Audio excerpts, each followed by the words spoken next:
এই দরজার সামনে অগ্নিকাণ্ডের ঘটনা ঘটে, তাহলে এই মানুষগুলো কোথা দিয়ে বের হবে, কিভাবে বের হবে? এই মানুষগুলোর জীবন এখানেই শেষ হয়ে যেতে পারে। আসসালামু আলাইকুম।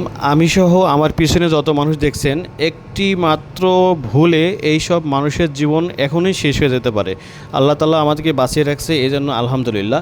আসলে আমি একটি সুপার শপে ঢুকেছিলাম, এরপরে এখানে যা দেখলাম তা খুবই ভয়াবহ।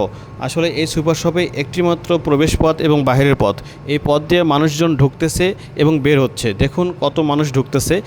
কোনো না কোনোভাবে যদি এই দরজার সামনে অগ্নিকাণ্ডের ঘটনা ঘটে, তাহলে এই মানুষগুলো কোথা দিয়ে বের হবে, কিভাবে বের হবে? এই মানুষগুলোর জীবন এখানেই শেষ হয়ে যেতে পারে।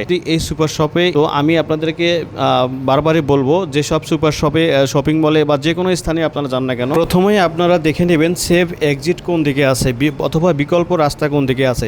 শুধুমাত্র একটি রাস্তা দিয়ে ঢোকা এবং বের হওয়া এরকম কোনো জায়গায় আপনারা যাবেন না। আসলে এগুলো জায়গা অনেক রিস্ক হয়ে থাকে। যদি কখনও দুর্ঘটনা ঘটে, অগ্নিকাণ্ড ঘটে, তাহলে মানুষের হুড়োহুড়িতে এবং যদি সেখানে ধোঁয়া থাকে, সেই ধোঁয়াতে মানুষজন বের হতে পারবে না, সেই মানুষগুলো অকালেই সেখানে ঝরে যেতে পারে। তাই আমরা আমাদের জীবনের নিরাপত্তা অবশ্যই নিশ্চিত করে তারপরে যে কোনো স্থানে যাব। সবার আগে নিজের জীবন। সতর্ক থাকুন, নিরাপদ থাকুন।